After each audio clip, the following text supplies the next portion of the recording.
प्रश्नावली हम लोग पढ़ रहे हैं 5.2 का सवाल नंबर पहला कह रहा है कि उस समांतर श्रेणी का सातवां पद ज्ञात कीजिए जिसका nवां पद कितना है हमारे पास 2n माइनस के क्या दिया है हमारे पास 1 दिया है।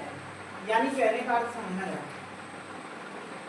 सबसे पहले यहाँ पे हमसे पूछ रहा है सातवां पद, कौन सा पद? सातवां पद। यानी हमारे पास n का मान कितना है 7। मैंने कल बताया था कि जो भी कहेगा 10वां पद 20वां पद 40वां पद यहाँ पे हिंदी में बस लिख दिया है। कल कैसा था हम लोगों के पास 10वां पद, ठीक है, 20वां पद। आज कौन सा पद पूछ रहा है?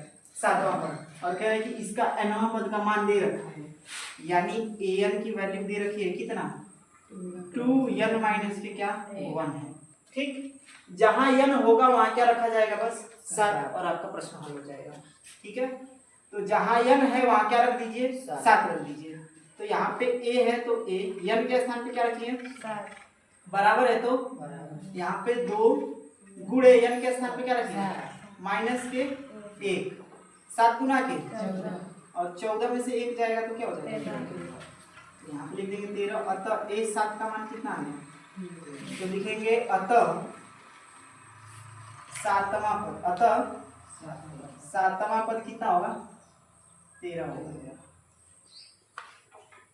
दूसरा सवाल सेम पहले वाले सवाल के जैसा था तो दूसरा सवाल हो गया। ठीक है, अभी हम आते हैं तीसरे सवाल पे। कह रहा है कि निम्न सारणी में रिक्त स्थान को क्या करिए भरिए। यहाँ पे हमारे पास वैल्यू दे रखा है, a का मान दे रखा है, d का मान दे रखा है, n का मान और an का मान। किसी में a का मान खाली होगा, जैसे पहले वाले में an निकालना है, क्या निकालना है? दूसरे वाले में d का मान निकालना है, तीसरे वाले में a का, चौथे वाले में n का, पांचवें वाले में an। तो इसमें जो भी मान खाली होगा उसको हम an वाले फॉर्मूले पे रखकर और हल करेंगे। ठीक है, तो सवाल नंबर पहला मैं बताने जा रहा हूँ। सवाल नंबर पहला, सवाल पहले में हमारे पास a का मान कितना दिया है 7, d का मान कितना दिया है 3 और n का मान कितना दिया है 8। हमसे पूछ रहा है an क्या करना है आपको निकालना है। तो चलिए an निकालते हैं। an का फॉर्मूला लिखिए यहाँ पे an बराबर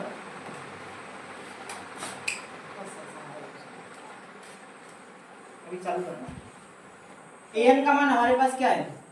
an का फॉर्मूला लिख देते हैं यहाँ पे an बराबर a प्लस के n माइनस 1 इंटू क्या d।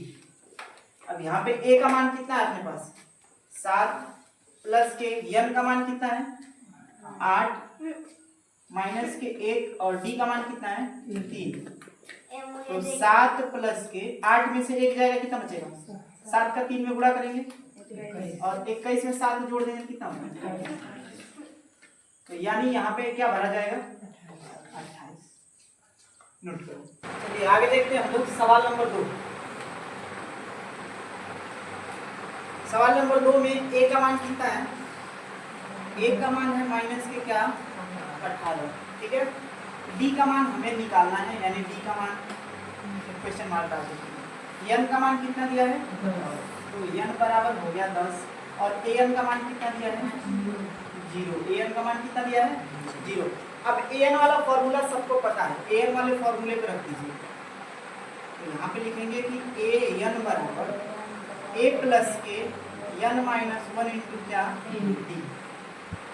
यहाँ पर a का मान कितना है, पहले an का मान रख लो। an का मान कितना है, देखो जिसका मान जहाँ पर है वहीं पे रखते चलिए, बस कुछ नहीं करना। देखो an का मान 0 है तो an के स्थान पे क्या रख देते हैं यहाँ पे 0। बराबर है तो बराबर, a का मान कितना है तो यहाँ पे रख दीजिए माइनस के 18, प्लस है तो प्लस, n के स्थान पे n का मान लगे तो n के स्थान पे रखेंगे 10 और माइनस के क्या है 1, उसके बाद कोष्टक बंद कर दीजिए। d का मान नहीं है तो क्या रखेंगे d ही रहने दीजिए।